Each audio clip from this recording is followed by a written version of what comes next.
Good evening, everybody. Welcome to the march. And thank you for coming out on a Monday night. And because you came out on a Monday night, you deserve a round of applause from yourselves. We are very happy to have you here, as I've said 1,000 times. Monday nights at the march are my favorite night at the march because you just don't know what you're going to see. And tonight we have three very different performers. We have Pat Meltzer, Bennett Caffey, and Lucas Larson.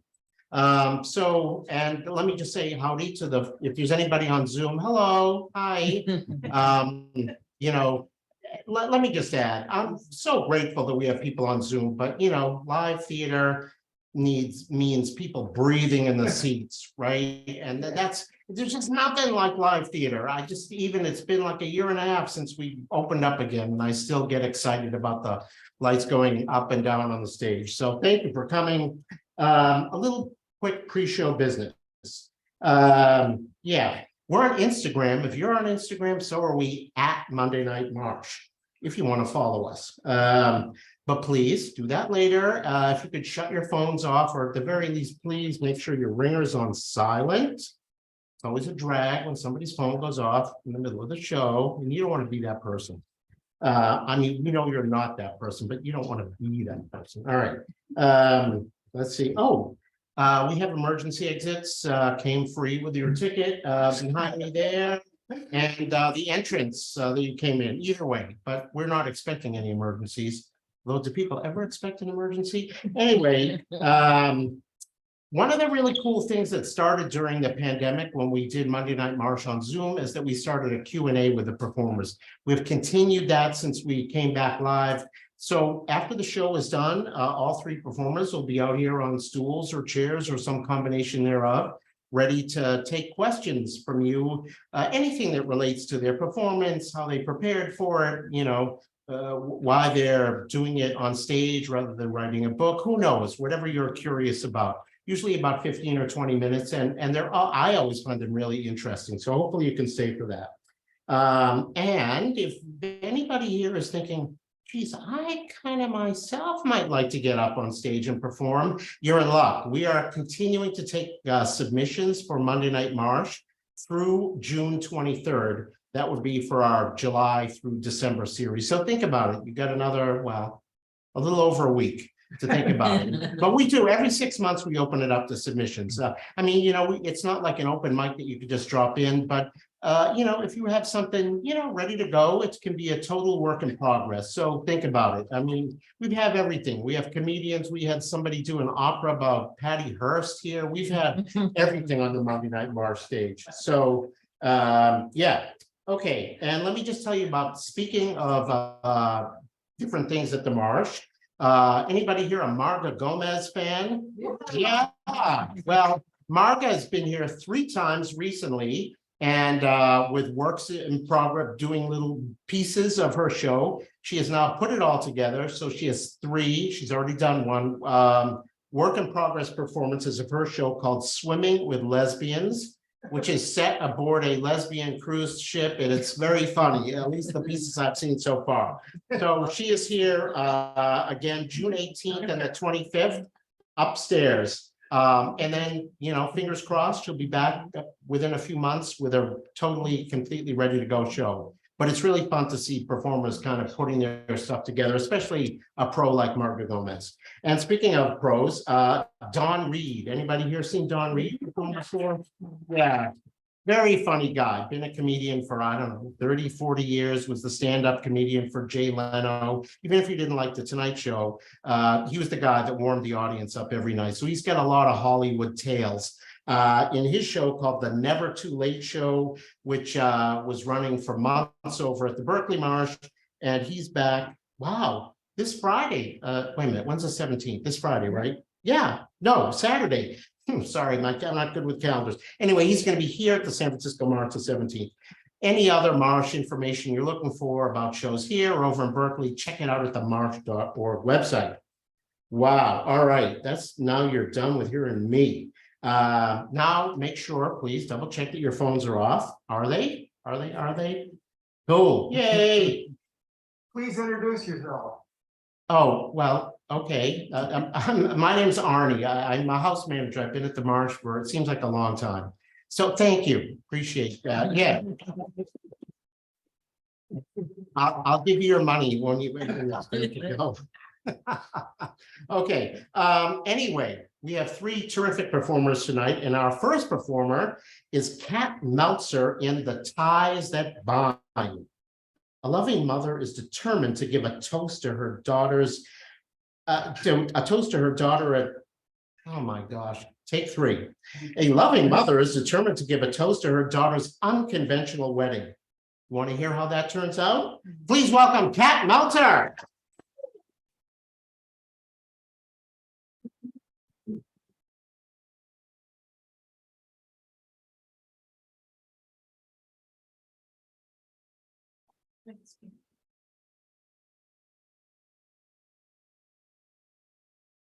Well, that was a wedding. Lance, you kids are so creative. I, for one, have never seen vows done as interpretive dance.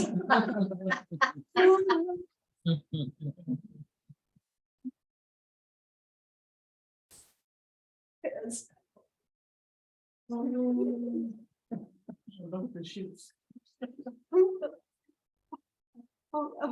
Anyway, kids, I'm just so excited. Everybody, our contribution to the happy couple is Chrissy, who is rolling her eyes. And Lance's parents are here, Preston and Louise. We didn't think they were coming, but here they are. We're so excited. Young lady, could you fill up everybody's glasses? I have a special toast for you kids. Okay, so while she's doing that, when Bob and I got married, we did the old-fashioned till death do you part vows. And I remember thinking, a couple years in, I don't think he's gonna die. And then Chrissy, honey, you were born, and I was so scared, I thought I would die. And then nobody died. So here we are, and so I just wanted to say, I just have to say something first. Preston. Louise, where's Preston? What's he doing in the bathroom? Contemplating the futility of parenthood. Okay. Bob, would you go check on him, sweetheart? Yeah, thank you. Chrissy, honey, doesn't daddy look handsome? The father of the bride, everybody. He's like Chewbacca in a tux. Louise, we just met like an hour ago, and I am sure you're both lovely. We just adore Lance. And so I'm sure Preston didn't mean anything, but did I hear him call Chrissy a Sasquatch? Okay, because the word is Yeti. Yetis. The whole, well, not me, obviously, but Bob, his brother, Herb back there, the whole clan is here. Lance told you, right? Metaphor. Chrissy, more like metaphor, huh? Well, I think it's funny. Herb, once you go Wookie. Herb is the comedian and the family. Chrissy's Uncle Herb and Aunt Marilyn, everybody. Settle down, Herb. Okay, Louise.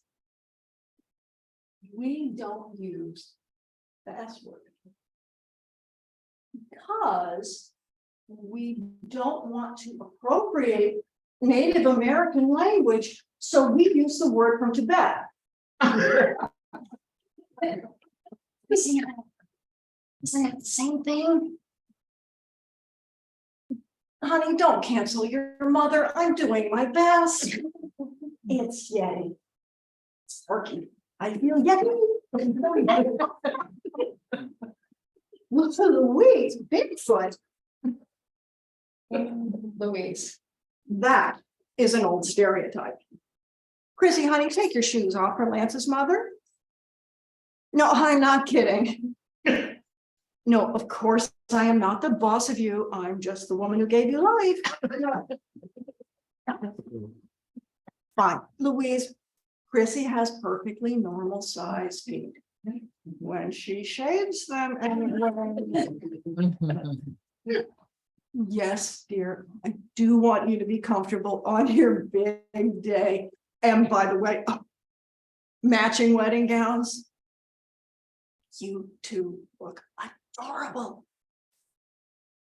Oh, and there go your grandparents, Chrissy. Mama, Dad, no cake for you. I'm sorry, kids. They don't approve of anything. I myself am the whore of Babylon. Who cares? More champagne for the rest of us. And anyway, I think matching gowns is a darling idea. And an act of solidarity against the patriarchy, Lance. Chrissy, honey, he talks like you. Lance, I do have a confession to make.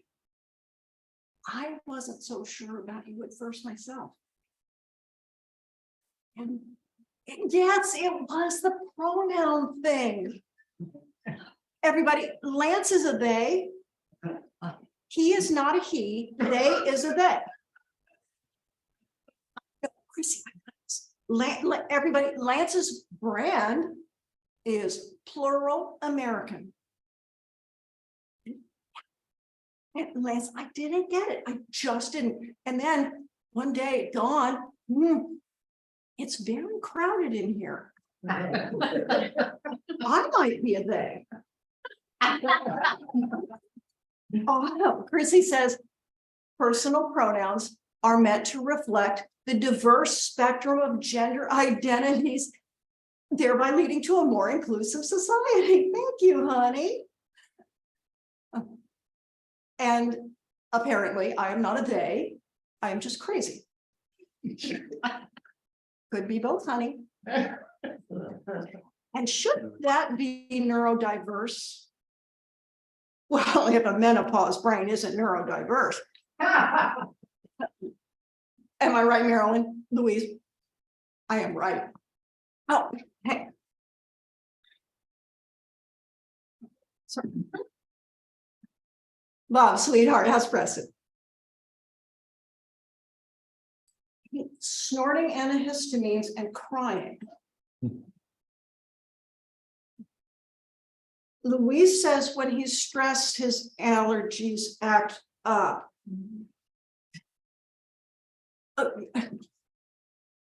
Oh, yes, we love some good news. Preston's wearing kitty boxer shorts. And how did that, wait, sweetheart. Oh, and that's the bad news. His pants itched and his shirt, this everything but the boxer shorts. Okay. Sweetheart, hold on.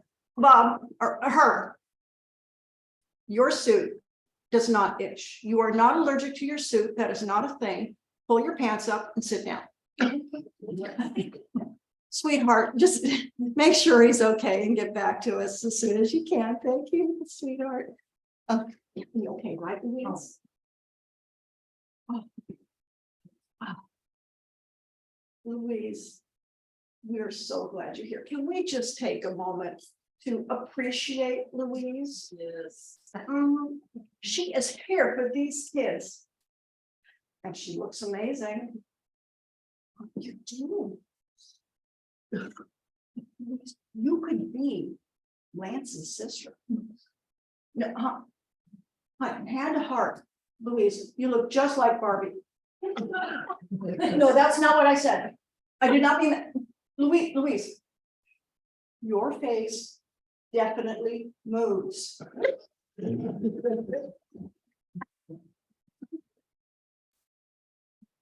Chrissy says I'm the Bigfoot of cringe. What can I say, honey? When you're right, you're right. Honey. Let's on the teeth.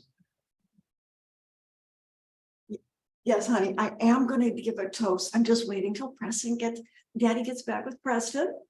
Okay. When I got married, the day I got married, your Grammy Nanu, my mother-in-law, everyone, Bob's mom, your Grammy Nanu said to me,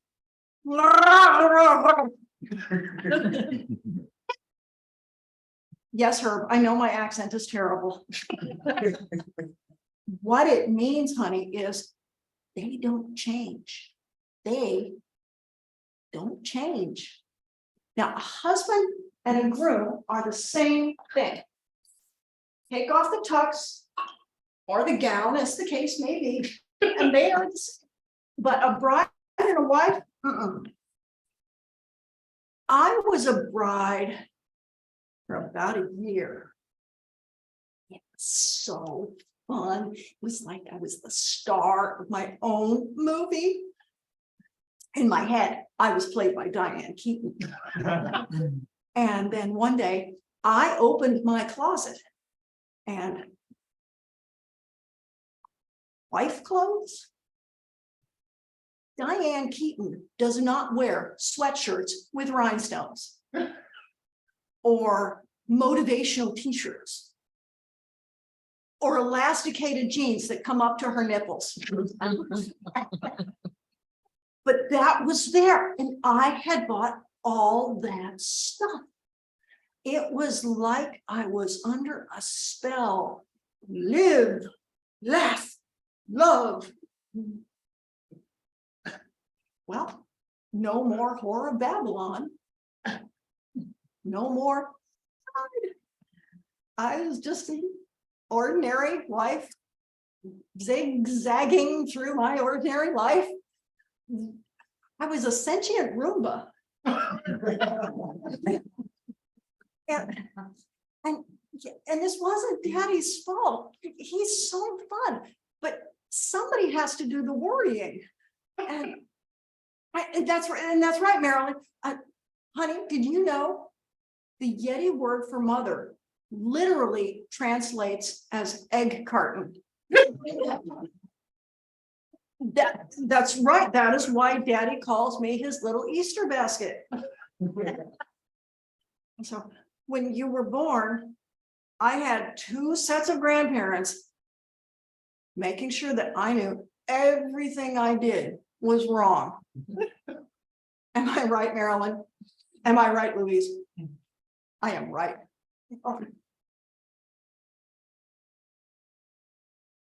Yes, Bob. Bob, I can't hear you. Tell him to shut up. Bob, did he just say unnatural? Give Preston the phone. Preston. Preston, have you ever seen a platypus? Because they have fur too, and they lay eggs, and they have poisonous ankles. So nature is unnatural. Do not start with me. Yes, sweetheart, I am calm. We're all calm here. Oh, give me the bad news first. He's allergic to you. And there is good news. Oh, he loves playing poker, so he wants to come to your poker game. Oh, I could not be more thrilled. Louise. You know, if we make it look like an accident, we'd be out on parole in 2-3 years max. And I just wanted to say, Louise, you know, people have forgotten that Barbie was revolutionary. She was revolutionary. She was the first doll with her. Of course, they're real. You know, I think it is. For goodness sake, you go. No, no, you're not your choice. Oh, Preston doesn't know. Oh. Okay, everybody. This is our little secret. Herb, I'm not kidding. Marilyn, tell him I'm not kidding. Herb.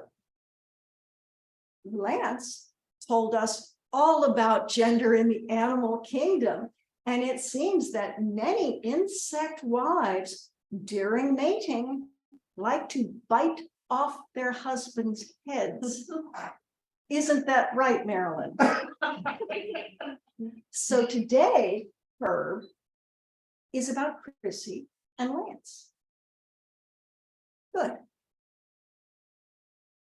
So Chrissy and Lance, if you haven't been that close to them, just family and stuff, Chrissy and Lance met in college and gender studies, just like Bob and me.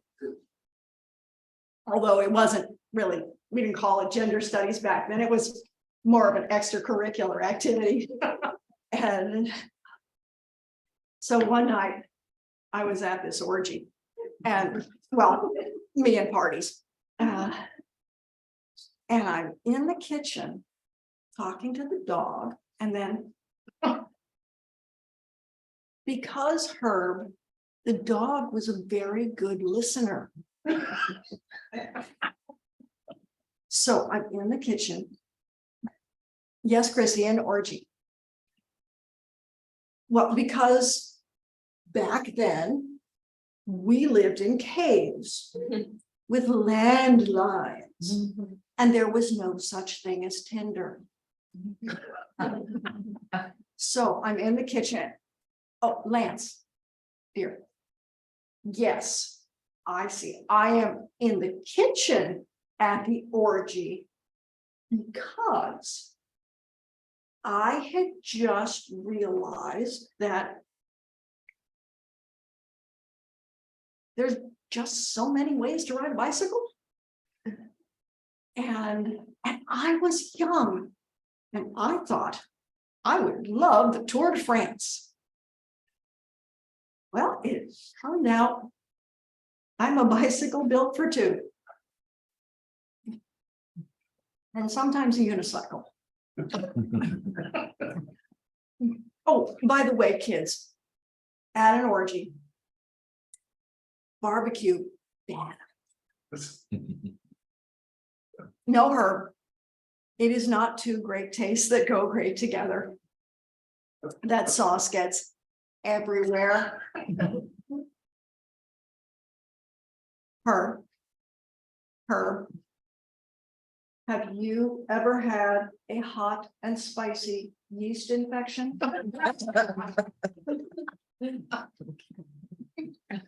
So I'm in the kitchen and I'm talking to this dog, and that dog should have been a therapist. So I get a rib and I get, oh.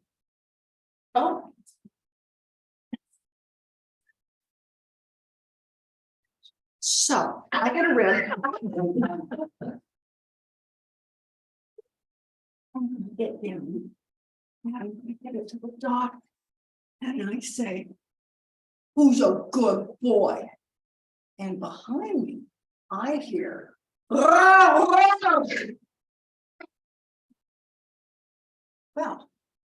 the dog starts barking. There is barbecue sauce everywhere, and there is slipping and falling, and everybody's yelling at me. I end up on the floor under Chewbacca. Who says, I'm a very good boy. And he was.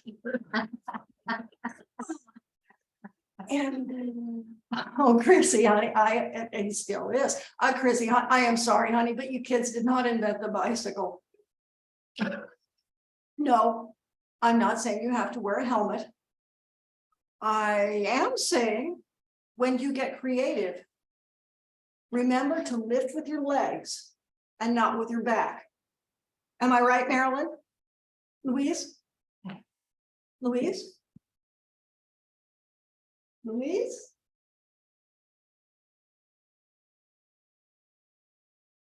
Young lady? Could we get a towel for the groom's mother? And maybe a pillow? You. So, oh.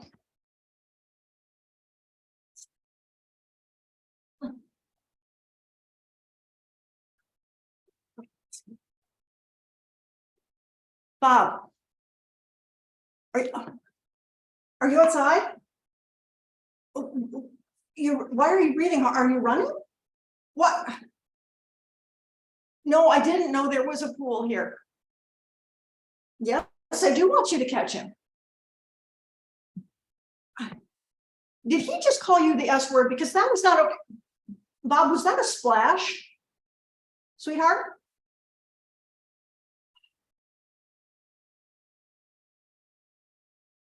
Daddy and Preston running around like a couple of kids.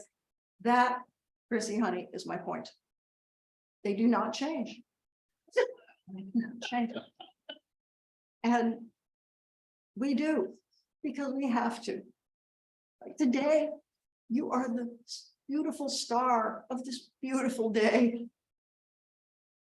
But there are so many ordinary days. And that's the spell. Ordinary. And then maybe someday you're getting ready for your daughter's wedding. And the love of your life takes a shower and puts on his tux and then flops on the bed, starts to play poker on his phone because he's ready. You want to look nice. You want to look classy. So you're standing at the mirror in your load-bearing underwear and your hair's getting thin and there's music pumping up from the floor and you don't know the words. And you're not Diane Keaton. You're not even an egg carton. You don't know who you are anymore. But it's okay because you'll figure it out like you always do, like you always have. And he hasn't changed. So he still thinks you're a catch. Oh, yes, honey. Okay. Ah. Damn it, Bob. Yes. Yes, I can hear him snoring. Antihistamines will do that. No, just stay with him and make sure he's okay. I love you too, sweetheart. Yes, I will order some pet dander shampoo so you can play poker. And some kitty boxer shorts. Okay. I'm sorry, kids.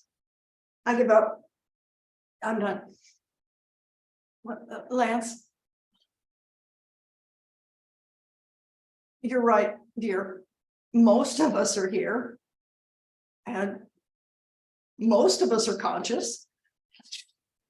And Chrissy. Yes, honey. Yes, sometimes that's the best we get. I can do my toes.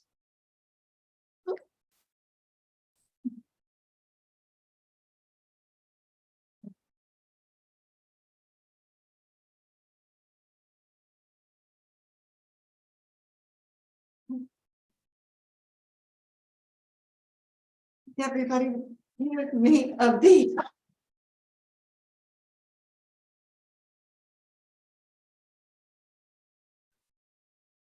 Put your hands in the air like you care a lot. Oh, my Chrissy, so fair and her lights a lot. Lance, you the man, or the lady. Who needs gender when your words and deeds align and your heart is lovely tender? Miss Chris speaks all her mind. She wicked smart. No doubt you'll see a jewel, intellectual work of art. And you came out and, okay, stop, you're messing me up. Um, You're so young and full of hope. Life's a dope kaleidoscope.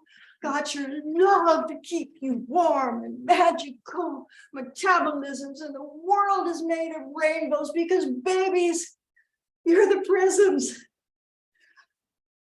But the future's always hazy. And your love will drive you crazy. So, word up. Do not get lazy.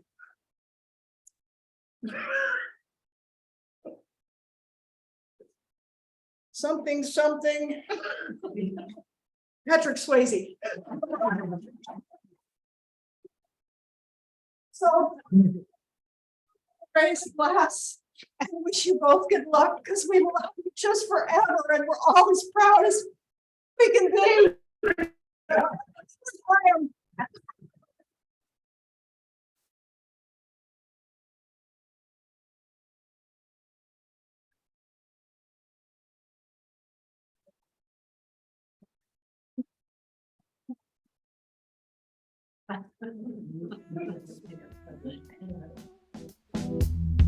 Kind of weeks think it's all worthwhile. Tell me, spirit, what has not been done? I'll rush out and do it, or are we doing it now?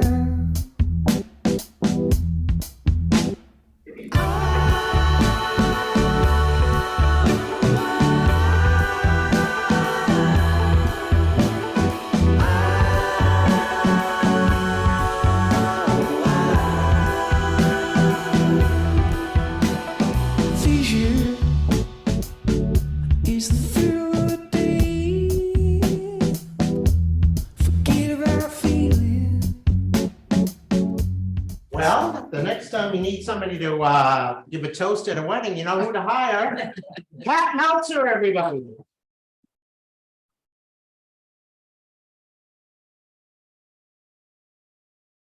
And as they say, now for something completely different. Our second performer tonight is Bennett Caffey and Orange You Glad to Be in Miami.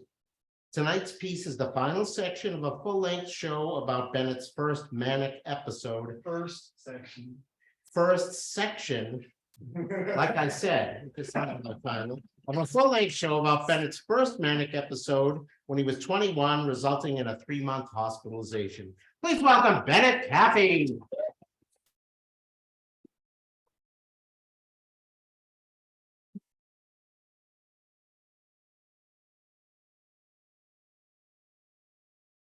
Wow, this place is nice.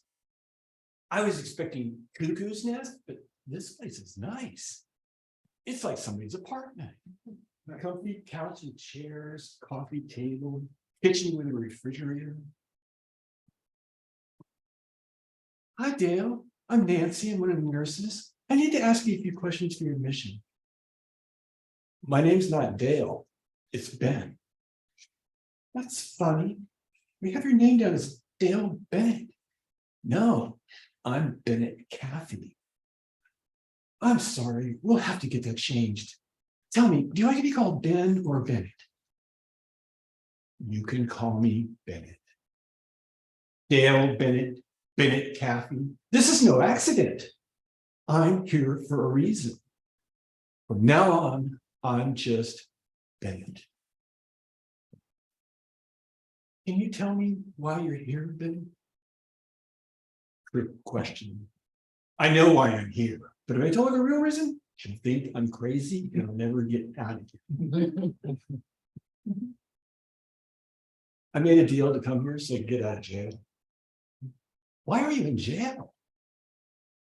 Funny story. The police saw me jumping out the window of a laundromat. They thought I threw a bomb in one of the dryers, but I was just fooling around. Like, wouldn't it be cool if I could just jump out the window and be in Boulder, Colorado? didn't think I could do it. If I knew anybody was watching, I definitely wouldn't have done it. There's a lot more to the story that I'm not telling her. I was sitting down inside the laundromat, about to leave to hitchhike with her. All of a sudden, I feel this energy inside me swirling around me, storming, feeling really weird, dreading, and I can't get up. I'm stuck in my chair and I can't get up. All alone and I can't get up. My friends can help me. They're always with me in my mind. Reach in my backpack. And I pull out a toothbrush. This is for Mark. He can help. Pull out. This is for Mary. She can help me. Pull out. And this is for Mike. He can help me. And I keep pulling stuff out for all my friends, pulling stuff out. And we all start chanting. Everything's all right. Everything's all right. Everything's all right. Everything's all right. I feel better. But I'm still not okay. So I keep on chanting. Everything's all right, everything's all right. So we're dancing around the laundromat. Everything's all right, everything's all right, everything's all right, everything's all right, everything's all right. Everything is all right. I'm okay. I'm better than okay. I'm super okay. As I'm walking out of the laundromat, I feel this force pulling me to the back corner of the laundromat. And there's a dryer next to a window. You feel its energy pulling me towards closer and closer, closer and closer. And I open up the dryer door, look inside, and it's a vortex. It's a portal to another dimension. And I know that I leap through the dryer, out the other side and be in Boulder, Colorado. And I gotta believe, just one doubt, and I'll splatter my head against the back of the dryer. Window. Slam the door dryer shut. Open up the window. And up on the window. Joke. Wow.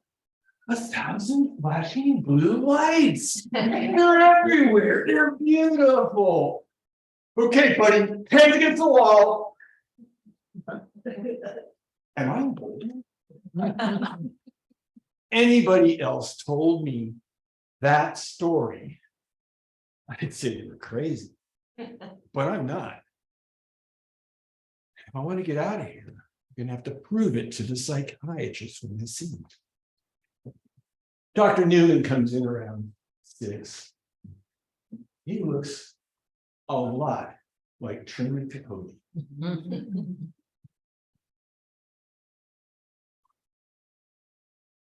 Hi, Benny. I'm Dr. Newman. How are you doing? I'm fine. Say, I can see you have a speech impediment. I can fix that for you if you want. Gives me an annoyed glance and keeps on talking. Too bad. I can heal people. I just put my hands on his neck and recreate another speech impediment right where the one he has is. Two things can't exist in the same place at the same time, and boom, it'll be gone. And never let me do it. Can you tell me why you're here, babe? I know you've heard the story about me in the laundromat. It was all a misunderstanding. I'm not crazy, and I really don't need to be here. According to the police report, you were dancing around inside the laundromat and jumped out a window. Sounds kind of crazy. Doesn't mean you are crazy or that you need to be here. But the fact is, you are here for a court-ordered psychiatric evaluations and we keep on talking. Yeah, I see the point. Can you tell me, what is the expression, people who live in glass houses shouldn't throw stones means? Well, I know what a lot of other people think it means. But I think it means if you live in a glass house and you're throwing stones, people are gonna see what you're doing and think you're really weird.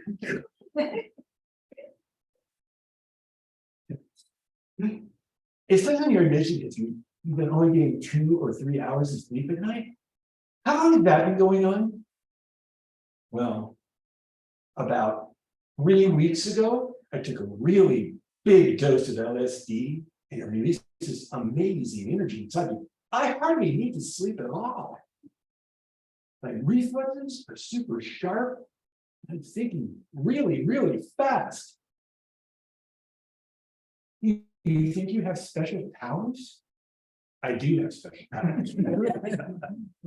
Whatever I need to have happen, happens right then and there, right when I need it to happen. 2 days ago, I was walking around by the university. Thoughts just kept coming into my head, one on top of the other. I'm gonna be a rock star messiah. I'm gonna fly around the world in a black 747 with the Rolling Stones. Concerts everywhere. Everyone's gonna know who I am. And when I come back, I'm gonna be president of the United States of the world. And I'll bring back all the greatest minds in the world with me. Scientists, engineers, artists, a new world order right here in Fort Collins, Colorado. And I see a sign in the window for a dance class. I gotta learn how to dance. Go around the corner.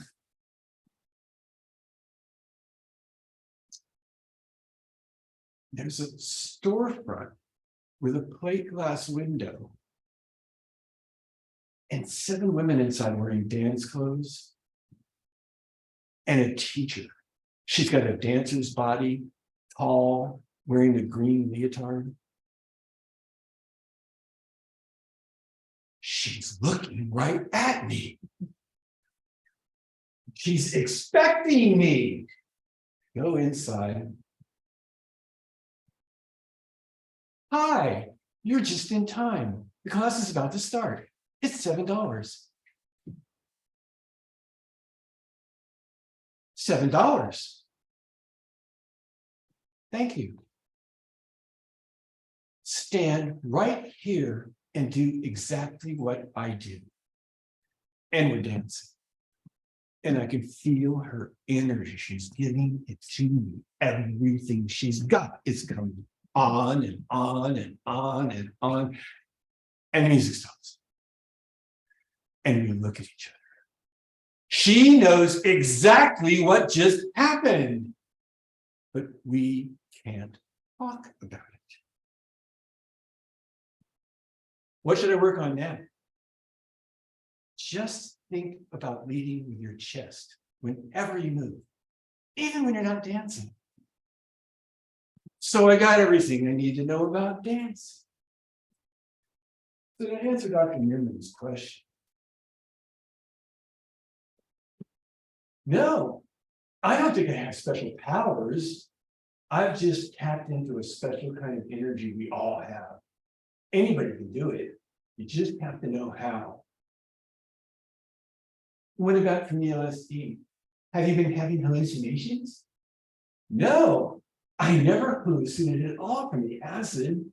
Everything was just super sharp, like a hyper reality. He keeps asking me questions, and I know he thinks I'm not right, but there's nothing you can do about it. I'm not in danger of myself or others, and it's obvious I can take care of myself. Finally, he's done asking questions. He doesn't say anything about whether I can leave or not. He just thanks me and leaves. The next morning, I'm discharged. It's a sky blue summer day. Fort Collins isn't like Aspen. No frou-frou restaurants, no tourists, no boutiques, just real people with real stores, real streets. This is where I found out who I am. 4 days ago at the Rolling Stones concert. All those people there, they thought they were there for the Stones, but they were really there for me. They didn't know it yet. Someday they will. Then, after the concert, when I try to hitch a ride back to Aspen, car after car passes me by. It was like Fort Collins didn't want me to leave. 2 days later, when I try to teleport myself to Boulder by jumping out the window of the laundromat, I get thrown in jail. And from jail to the psych ward, and from the psych ward right back here on the street. This is where it's going to happen. Right here in Fort Collins, Colorado, the real America. 2 days later, I've got a room and a student boarding house. I'm flat broke, and I need a job. Preferably in a restaurant so I don't starve. I'm walking down the street, and there's a poster on a telephone pole. Burning hell and damnation. Jesus saves, First Baptist Church. And it's got a cheesy looking picture of a devil on it, holding a pitchfork, standing over a burning abyss. I gotta have it. Look around, everybody's watching. Peel it off the pole. Roll it up. The Catacombs. It's a restaurant across the street in the basement of an old brick building. Walk across the street, go down the stairway, open the door. It's dark. Nobody inside except a pretty young hostess sitting at a table.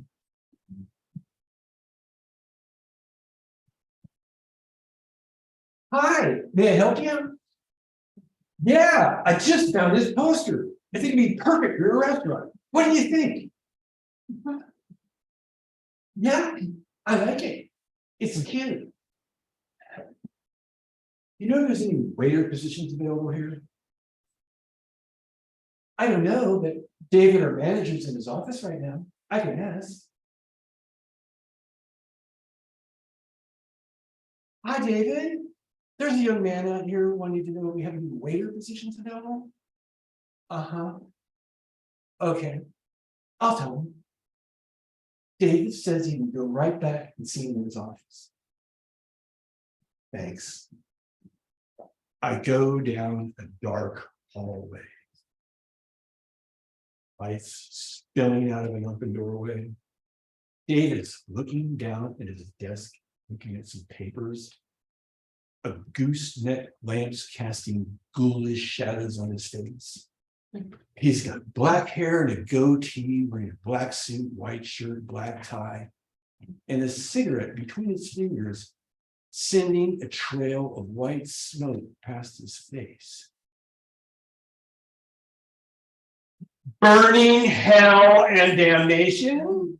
I'm in an underground restaurant called the Catacombs, and it looks like I'm about to have a job interview with the devil. This is not reality. It's a cosmic joke for my own entertainment.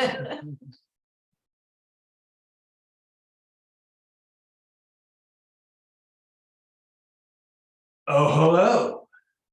Come on in. Have a seat. Think of the cigarettes burning from the wood. They barely keep my knees from hitting this desk. So you're interested in working here as a waiter? What kind of experience have you had? I just moved here from Aspen. I'm working at the Aspen Pizza Company. What'd you do there? I was a dishwasher, but I'd really like to work as a waiter. I'm sure I'd be good at it. He asked me some practical questions, like how many hours a week I want to work. And he starts asking me some more personal questions, like where I grew up, and his tone starts getting more and more familiar, like he knows me. Then he says, how soon can you start? Oh, whenever you need me, come back this afternoon at 6, wearing a white shirt, black tie, black slacks, black shoes. I don't have any of that stuff. Come back this afternoon at 6, wearing a white shirt, black tie, black slacks, black shoes. It's a command. And the fact that he hired me right there on the spot, like he knows who I am. Did I just make a contract with the devil?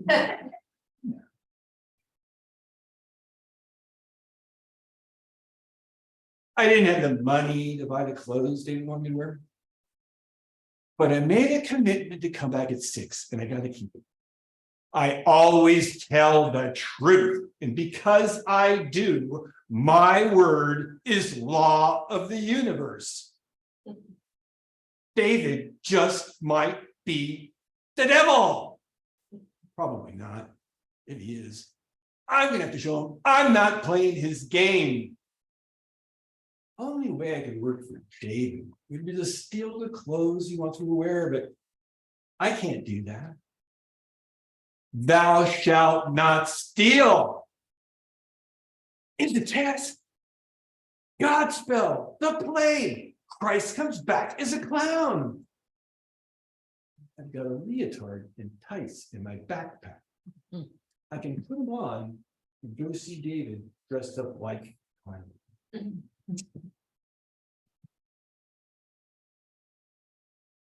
Hey, David, I'm back. I know who you are. I'm not working for you. You do your job and I'll do mine. Okay.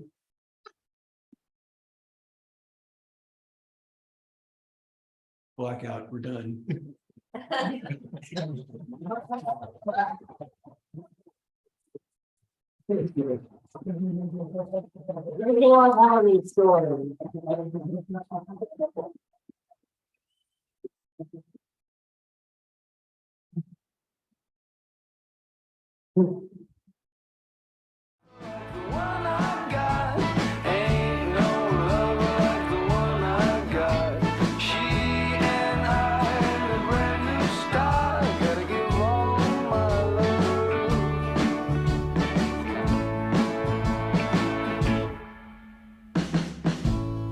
All this time they had me thinking.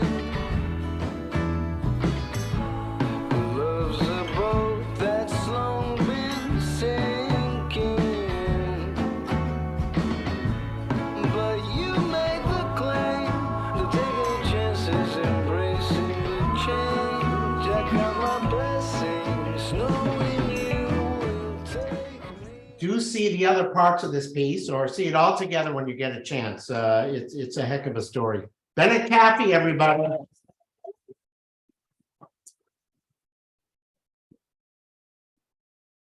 All right, and rounding out the evening, our final piece tonight is titled 20 Minutes of Jokes with Lucas Larson. Lucas is a stand-up comedian and will perform 20 minutes of his best jokes. Please welcome Lucas Larson.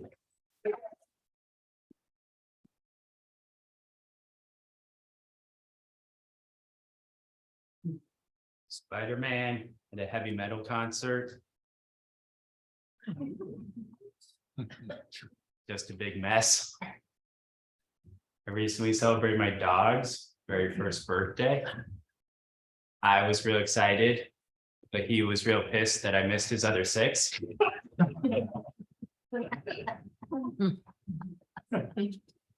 And despite my vibe up here, no, I was not homeschooled. Okay, this started weird. I'd like to start again. I'd like to start from the top. Sir, my name is Lucas Larson. I'm gonna say, now coming to the stage, and then you say my name, and then everyone's gonna clap again. I'd like to start again. Okay. Now coming to the stage, Lucas Larson.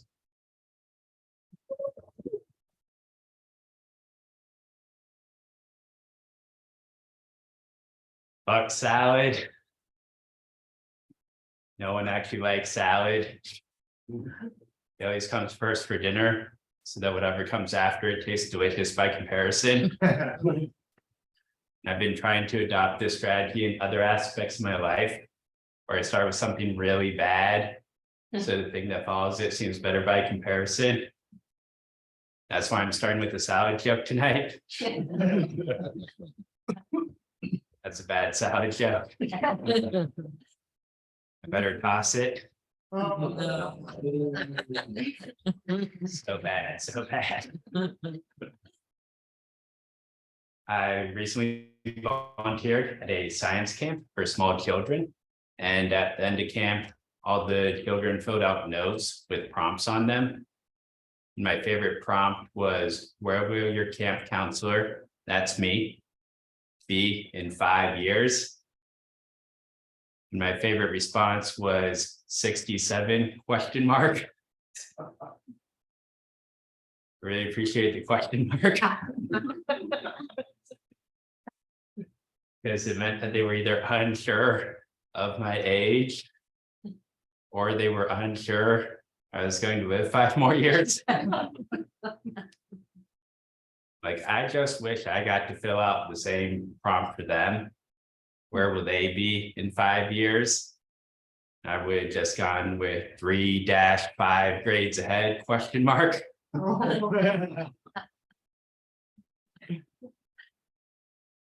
Very charismatic. Seems like an audience that would like some crowd work. Ma'am, Yeah. high five.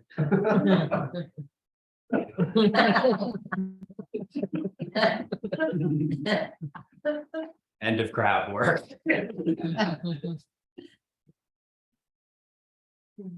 I really like the Marvel movies. Because before the Marvel movies, non-nerdy people did not know about multiple universes. But after the Marvel movies, I go out to In-N-Out, walk up to the soda machine and talk to the person next to me because, you know, people skills. And I'm like, in this universe, I selected Coke and Coke came out. But in a different universe, I select Coke and Sprite comes out. In a totally different universe, I select Coke and the fun type of Coke comes out. You looked at me real weird. I was intrigued by fun Coke. Like, don't worry. If you didn't get that joke went better for you and me in a different universe.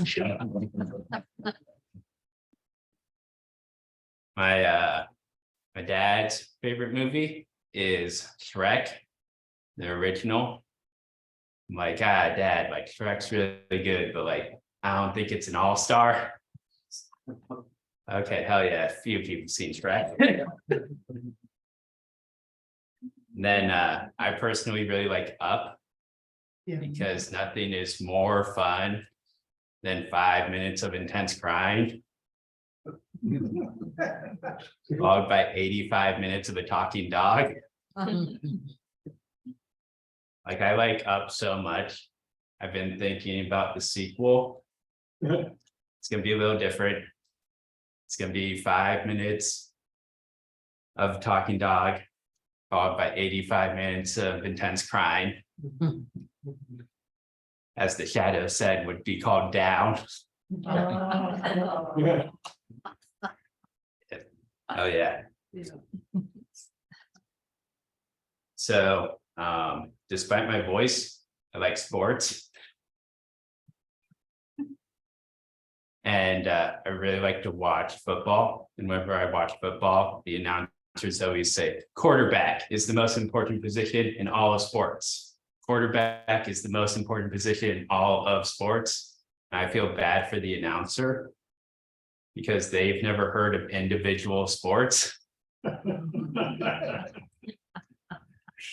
Like if Tom Brady has a bad game, he has a whole team backing him up. But if Michael Phelps has a bad meet, he almost drowns. Gonna double down on sports, hell yeah, okay. I also really like baseball and recently went to Wrigley Field. Great place, but it's the only place I've ever been where the urinals face each other.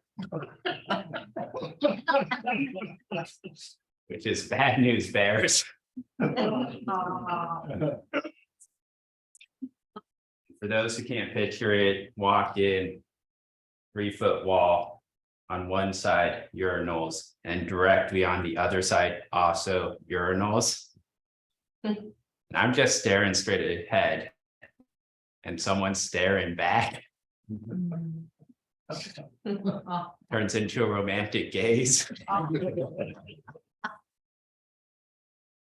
And like, I'm super liberal, but that's like the only time in my life where I thought, build that wall.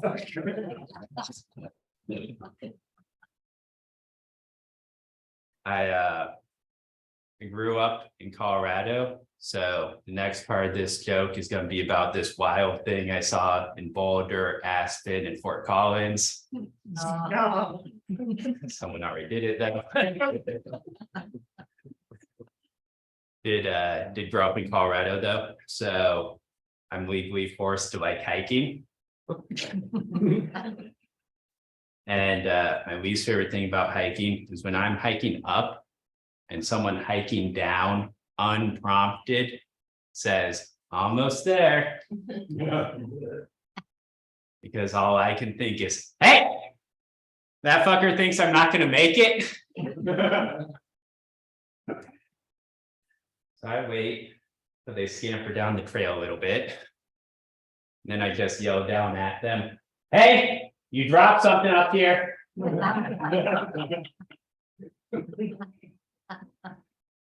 They scamper back up thinking they dropped a Cliff Bar or an algae. Like, nah, you just dropped your manners. Mom. And I recently heard that if a hiker gets lost, on average, they have to search the area of Delaware to try to find them. And in that moment, I remembered that Delaware is a state. And I also didn't know Delaware was the unit of measurement for lost hikers. And I'm like, what unit of measurement do they use for lost hikers in Delaware? Because they can't get on the 7 o'clock news and be like, yeah, we searched the whole state and still can't find them. So instead, they're like, yeah, we've searched the area of 3 super targets. I don't do segues. They're dangerous. Next joke. Okay, hell yeah. Oh.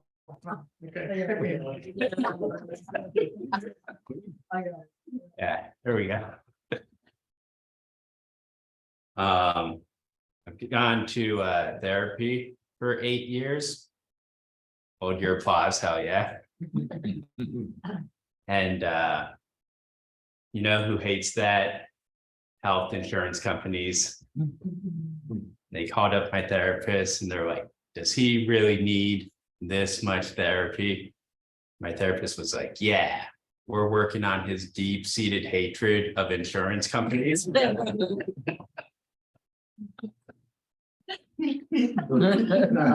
like, okay, I'm sure he doesn't need more. Okay.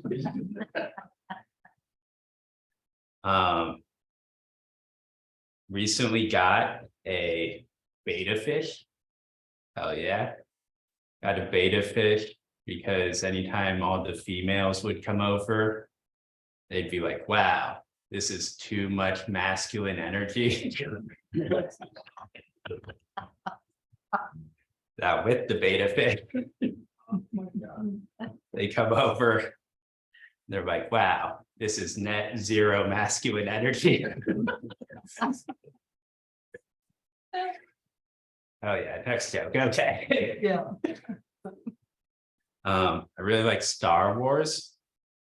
That's my first time telling you that, but you already knew that. I also have a female wife. She's very, very real. Very real. And we got married at San Francisco City Hall. Yeah. And the judge's name was George Lucas. Okay, I'm the biggest Star Wars fan here. And I was like, wow, Mr. Lucas went from directing one of the best sci-fi action movies of all time to directing my wedding, a psychological thriller where you aren't sure if both people are real or not. Like, did I marry my wife or did I marry my version of Tyler Durden? One person seen Fight Club. First date, so I was in Barcelona for 72 hours, met on Tinder, go on first date for tapas. That's what you do in Barcelona. Very real. Okay. After the first date, I texted her, hey, do you want to fly yourself to Portugal in 5 days? Smiley face. And she responded, O-K. But I've told everyone where I'm going, who I'm meeting, and they're tracking my phone. To which I said, sounds good, see you soon. I was really nervous for the second date. I was very nervous because I didn't know how many beds to book. Like, do I assume and book one queen bed? Or do I not assume and book 2 twin beds? So I go to the Portugal airport, fully expecting that night to be me alone with the 3 beds that I booked.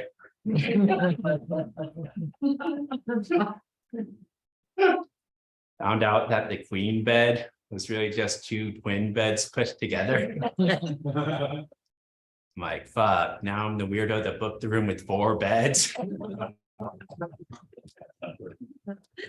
It went well. Went so well, in fact, that she was like, tie me up and do whatever you want to me. So I tied her up and put on Lord of the Rings extended edition.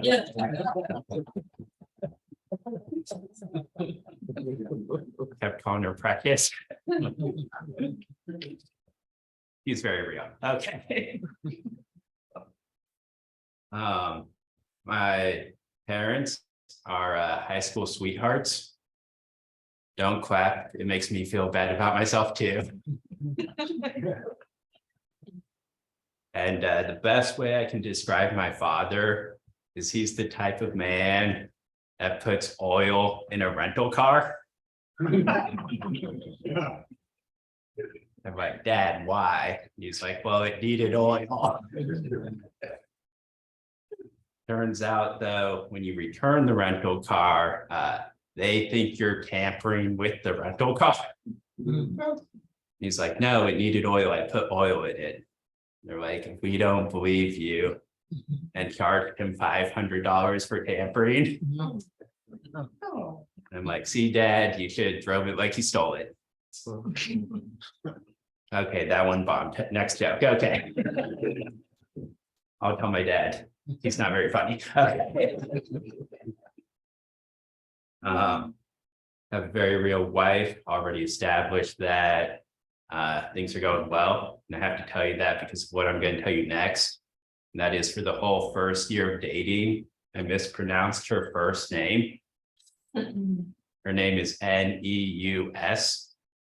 She was like, hey, my name isn't Neus, it's Neus. And I was like, those are the exact same words. But since she started it, I was able to be like, hey, you're actually calling me by the wrong first name. My first name isn't Luke, it's Lucas. And she's like, I know your name is Lucas, but I also know you're a really big fan of Star Wars. And I thought it was a lot sexier to date the hero of the story instead of the director.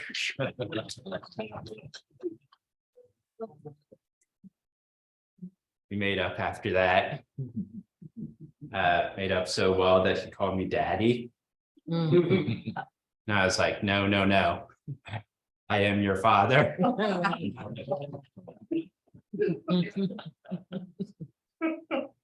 We don't just argue about our names though. We also argue about how to measure things. So she's European, so she's like metric system is the best. And I'm American, so I immediately went to Google to find out what our system is called.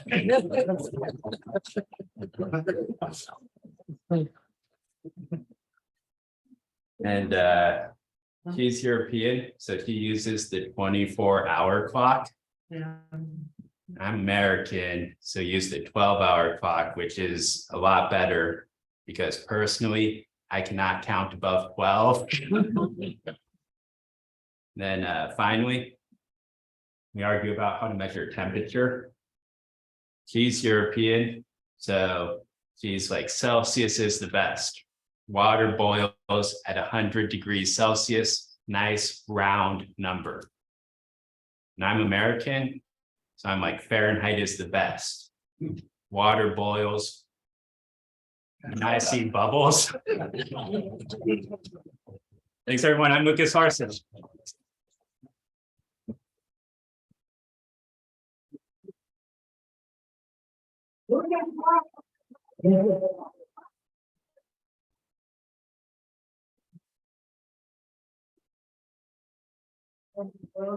So our tech, Robert is gonna grab some, yeah, hey, Robert. I'm gonna grab some chairs so the performers can sit on stage, so hopefully you're, got some questions in mind. So take a break for 30 seconds.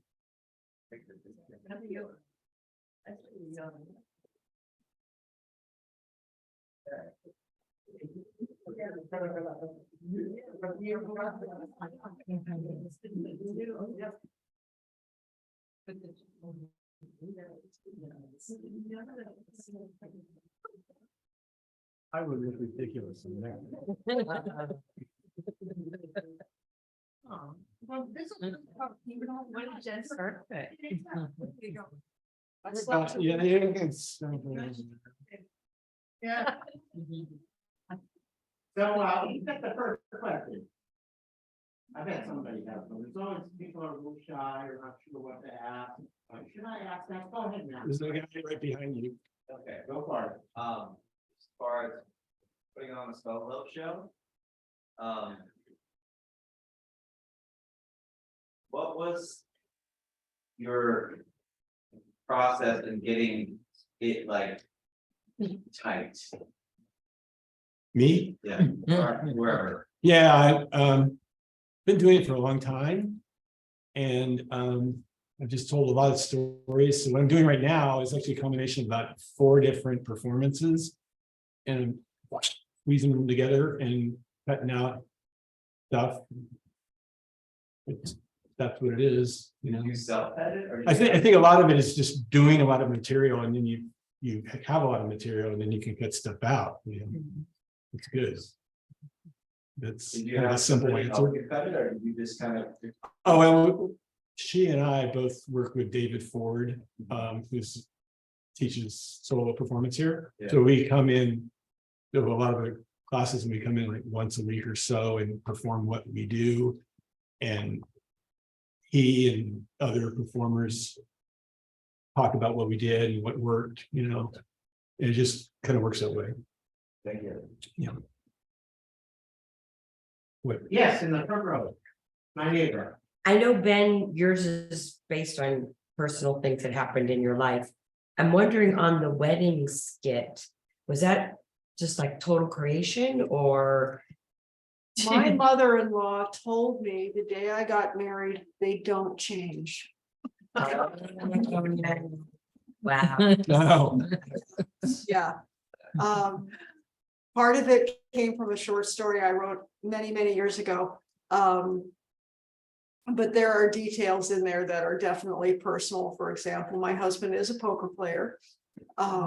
He does not wear kitty boxer shorts. Yeah. So So you did pull from some personal stuff. absolutely, absolutely.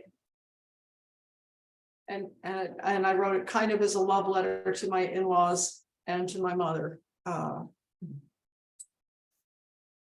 Thank you. Lucas, just Luke, do you go by Luke or Lucas? Do your jokes or your material come from your true personal life or life experience?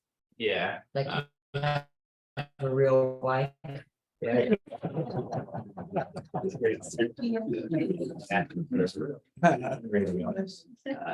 Yeah, so most of my jokes are based in truth and might be like slightly embellished, but probably like 95% true. Like I did meet her in Barcelona and our second date was in Portugal.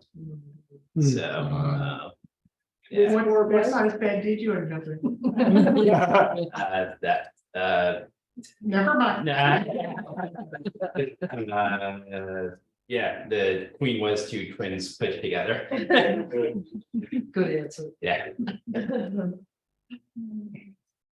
What, for all of you, what ended up on the cutting room floor that you just can't quite fit in? What's the favorite thing that you can't quite get in? There's something I can't remember. Oh, that's a good. Yeah, no. The way this piece could start was with me in jail. And it goes for about 10 minutes in jail, but I have to cut that out to make it through. But yeah, I was hallucinating in jail and I had all these things going, and then they made an offer that if I wanted to get out of jail, I could go to a psych hospital, and that's how it went from there. It's gonna be a fun piece. Did you really not hallucinate on acid? Yeah, I didn't. Well, if you want to call the dryer.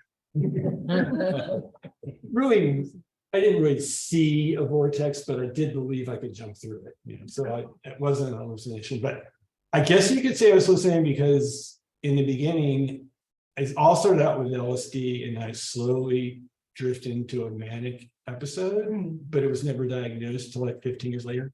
But I would see, I have an idea, and it'd be a flash of white light, like a cartoon. That was as far as the hallucination went, but everything was just super sharp. It was like hyper reality all the way. And what I wanted to say, what it really started out was I took a really big dose of LSD for my last acid trip, 5 hits of acid, and my psychiatrist called it a psychological suicide. Hiked up to the top of a mountain in Aspen to see God. I don't believe in God, but you know, the hallucination. And I got lost up there and I couldn't go down. And oh my God, you know, that's how it started. So I came back down off the mountain and it was great. It brewed for about 3 weeks and then I end up in, it's a long story. Wow. I didn't understand why you looked in the dryer and you saw the vortex. And I thought you were gonna like jump through there, but all of a sudden you see a window and jump through a window instead. Is that actually how it transpired? Yeah, I imagined that I could go through the dryer. But you And did. like, yeah, well, I thought like if I really, really believe I can do this, but I wasn't that far gone to try. But I thought I could, like pat your toes together, you know, so, and then I see the window, okay, this works. Yeah. And so I slammed the door shut. There's a lot of this. That all happened. Kathy, Yeah. what about the Sasquatch thing? How did that tie? That seems kind of random, but there it was. What was that? I'm not married to a Sasquatch, just, He's bald these days, that's it. yeah, yeah. That was, it was just part of the story I wrote. Just how my brain works sometimes. But when did I write that story? Probably in the early 2000s, before gay marriage was legal. But also when I grew up, and I see some of my generation out there, when we grew up, it was illegal to marry people of different races even. That didn't even change until 1967. So with the with the idea of marrying someone outside, well, that's an outside, and if there were such creatures and they joined into society, eventually that would happen. So On the right here. Yeah. That's you. Oh, I just. So. I mean, going out the window and a laundromat, that's no, I'm just buying. Illegal. Why would you do that? There's- You know, if it happened here, I'd still be out in the street screaming, or you but could- it's Colorado. I don't know what you have to do to get put in a psych hospital, but back then it wasn't much. No, and they saw me, well, okay, there was one thing I left out, but. I went to the concert wearing an orange T-shirt that said Stones and or die. And so I thought if I threw this orange T-shirt into the dryer, that would help teleport me. So they saw me throw something in the dryer. Oh. And I guess I was dancing around one night for a long time. They never told me, but so they were watching me. It's like a big goldfish bowl. And then I left out the window and that's it. And I spent the night in jail and they thought I was really crazy. So You got any drugs on you? you? Yes. I never, yeah. Sorry. That's, I just. Yeah, it's weird. Yeah, you jump in the window, so what? So, yeah. It's a crazy person. I don't know. Yeah, I don't understand it. But I was crazy. That's for sure. Yes. So question for Lucas, how do you think about kind of pulling your jokes together in what order and kind of create that storyline through your show? Yeah, so think of like my jokes in chunks and try to like, think of what information I'm revealing. So like it's not that funny if I like started by saying I have like a very real wife, because you would just see like normal person up there, but like once sort of get my personality, that it's more funny. And then just think about it in chunks. And so like had like a sports chunk, and then have like wife chunk, and then like as far as like what I cut, so it's just chunks, and like I wish I like cut the jokes that didn't do well and like did other jokes, but That's always the way. yeah. And like lots of comedians will like be like more personality based and like really like be able to tell a story, and like you don't really even like know they're really like written jokes, and that's just not how my personality works. And like I've tried to do that when I like started doing comedy, and then everyone's like, nah, this isn't it. So just sort of lean into like the weird awkwardness. Are you also working with someone? Ben said that these two are working with someone. No, so San Francisco has a very good comedy scene. So there's comedy going on like every night of the week, whether it's like open mics or called showcases, which are typically booked by like other comedians, and then everyone's trying to get into the clubs.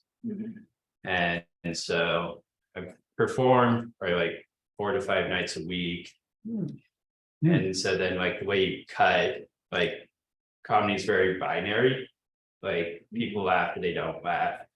So like you have to be honest and like if don't laugh, then you like cut it. Which can be harder depending on like how much you believe in the joke. Like some jokes you're like everyone's wrong and other jokes are like I'm wrong, but so that's how I'll build material and then yeah, like comedy, the scene is like a pretty nice community and you can like find people, but like up there is like solely yourself, like you either bomb or succeed on your own merit. You're building awkward in. Yeah, I've been leaning into that. And it's like It's goes painful. what? It's Yeah. painful to watch. Yeah. Yeah. Ouch. Yeah. No, my inner mother is like, oh, no, honey, come do that better, you know, nothing on your mother. No, yeah, it's like, yeah, so that's very valid critique. So like, I'm trying to walk the fine line. Yeah, Like, once the audience starts feeling bad for me and it's not funny, Mm. and then they just sort of start cringing. No. But like, I'm pretty self-assured, so like, but then like, if I come up and I'm like, oh, I got confidence, but then I'm all awkward, then like, it doesn't work. So like, I'm really trying to walk that fine line of like, it's awkward, but you don't feel bad for me. So then try to like, talk about myself some, but not like put myself down too much. Interesting. That's a much harder line. That's a harder place to walk. For sure. Yeah, still trying to figure it out. Yeah. Like, like I can typically tell people are like not on board like fairly quickly and then try to like win them back. And then like sometimes people are like really on board right away, but I haven't like figured out that like magic thing. And then like doing 20 minutes, like 20 minutes is like a bigger spot. Most spots, if you're doing like a showcase, is like 7 to 12. And most open mics are like 4 to 6. Yeah. So like I have done like 20 to 25 a few times before, but there's not like a ton of opportunity, which is why I was like really thankful to get this opportunity, because like doing it for 5 minutes versus 20 minutes, it's like a totally different ball game. Is that what I noticed you were looking at your watch? Is that why? Because you were just talking about the difference between a 5-minute and a 20-minute segment. Yeah, Is it hard to exactly. tell, like how many? Yeah, so I've got like a type 5 or like a type 7. I don't have like a really tight 20 currently because just don't do a whole lot of 20s. And as I was saying, I like sort of do the jokes in chunks. And then like I knew what I was gonna start with, what I was gonna end with. And then just try to like go off the reactions on like what chunk I was gonna do next. But yeah, so then was look at the watch to like make sure I hit my time, because I know like how long the last chunk roughly takes. Does it feel a little bit weird? And I know you want to ask a question, but just because you're on the topic right now, does it kind of feel weird going from like, you know, you're 5 now, you're way past it, you're, oh my God, like I never get this opportunity to do this, like, or is it just like, you know what, I practice all of this, I'm just like doing it from people. I was really happy that like was able to like remember everything and like with the awkwardness, like something that's really key in like all comedy is rhythm, but my rhythm's like pretty slow. And like if you get nervous, then you typically speed up. And then like if I speed up, then it's like not like conducive to what I'm trying to do. And so like didn't feel that weird, like felt pretty good, like felt a little weird without like a microphone in my hand, but like that, so that's why I was doing this, but didn't really know what else to do. But yeah, was glad for the 20 and thought it yeah, was glad I remembered everything. Yes, we have a question in the back. in Dan's question of what you cut. Kat, what was the last thing that you cut from this? That we didn't get to say. Oh, everything I cut because I don't have a favorite thing I cut because everything I cut either didn't get a laugh or I couldn't do it. Fair enough. So if you just have to be really rigorous, and so the last thing I cut from the last time I did this was the whole thread of what happens off stage. Because it didn't get enough laughs.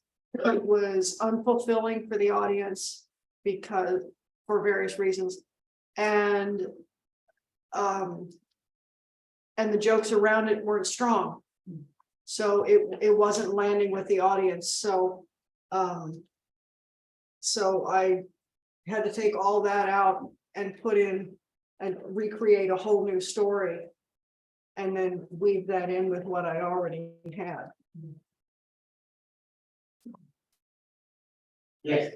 And is it difficult for you to find people laughing at something that was obviously super real and I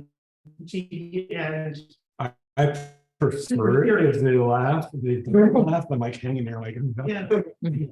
Yeah, I laugh, one of my friends who laughs at everything, I mean, I like to put her in the show, like pointer there, You should hire her. Teresa Donahue. You're out there. She primes the audience, and we were saying, like, when we have an announcement, if you feel really uncomfortable and you don't think you should laugh. Because, yeah, sometimes there's a thing, it's funny on the inside and it just hangs there. And it's a feeling like, no. I think it's hilarious, the whole thing.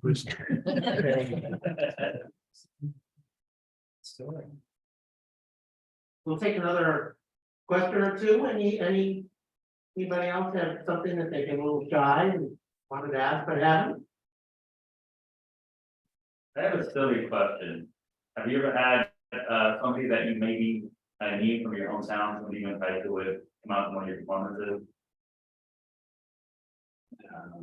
So the reason why I ask is obviously, when you can do this performance in front of a room full of strangers. And there, you can kind of be free because you're never gonna see these people again, but it's kind of different when you actually have history with these people. Yeah, I can answer that. When I did a show in Orlando, I had friends in Florida. So I had about 5 of them come. How many ex-girlfriends?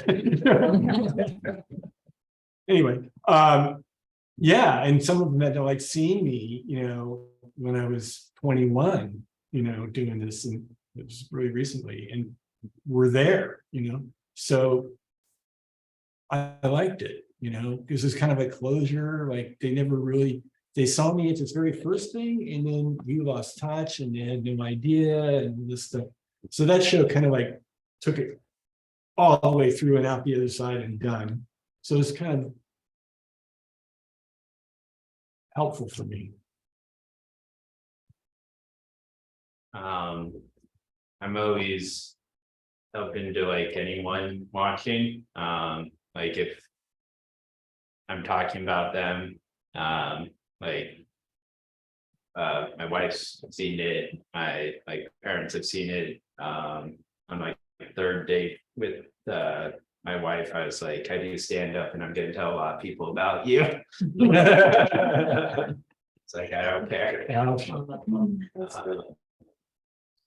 And yeah, like had like ex's parents come. I think like comedy, it's like really like hard to separate like the art from the artist. So like it's just like like if they like it's a quick way for people to like get a feeling of like who I am and just like go from there. And I guess for me, I know several people who I have history with, and so far it hasn't been weird. You'll let me know, though, right? I did another piece previously that was a much more serious piece, and I specifically did not show that to Hmm. anyone in my family. Yeah. And that was a decision, we both sides agreed on, that this was not something that they wanted to see. And that was fine. And much of the audience on the night I did it here, were people that I knew that I hadn't seen, many of them in 10, 15 years at least. And that was really wonderful. But one of the more wonderful things about it was when people I didn't know came up and talked to me afterwards, that it meant something to them. So you're right, there is that wonderful thing of performing for strangers, Mhm. because there's no obligation to laugh, there's no obligation to give you energy back or engage. And so when they do, the reward for us up here is just the best. And of course, if I disappointed my friends out there, I expect to be teased about it relentlessly for the next 25 years.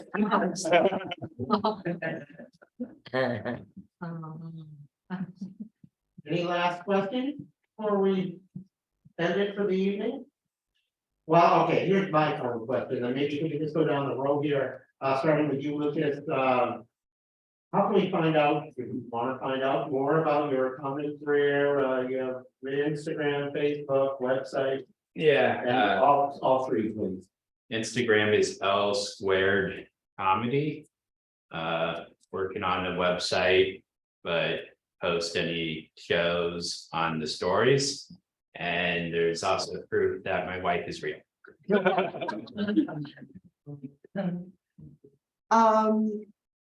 I'm old. I'm not on Instagram. I don't do Facebook. I'm pretty fucking useless when it comes to. I will have a website at some point someday if you want to see more of me. You're back here on the 26th. I'm back here on the 26th, but it's the same piece, but if you want to come again, please do, please do. Tell you what, my email is cat@comedyindustries.com. Shoot me an email and I'll make a list and let you know. Cat with a K. Thank you. This is one of the people who knows me and knows what I'm like. So KAT@comedyindustries.com. I have a webpage, which I'm not very good at keeping up with. It's BennettCafe.com. Bennett with one T, Cafe like coffee with an A. I will try to update it, but there's nothing happening except next 2 weeks from now, I'm going to do the next part, the middle part of my show.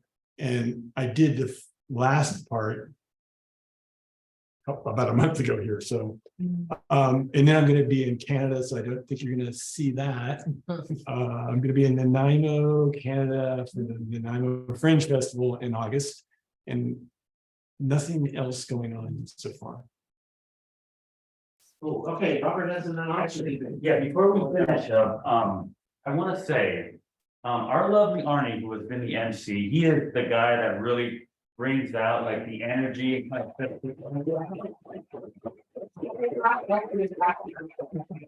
I am behind the booth. I would prefer to be in the booth than what he does, because it's very typical. I want to say, this is his last Monday Night March in a couple of months.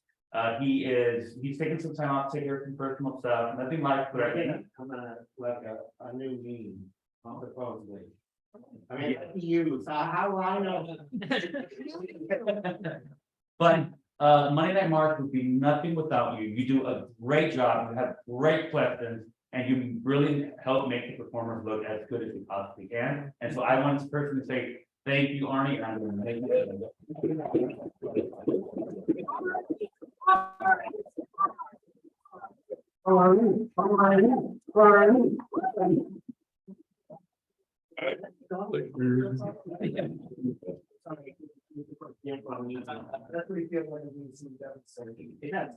Thank you all for coming and, you know, if the show goes on, keep coming to Monday Night March. Thank you for coming tonight.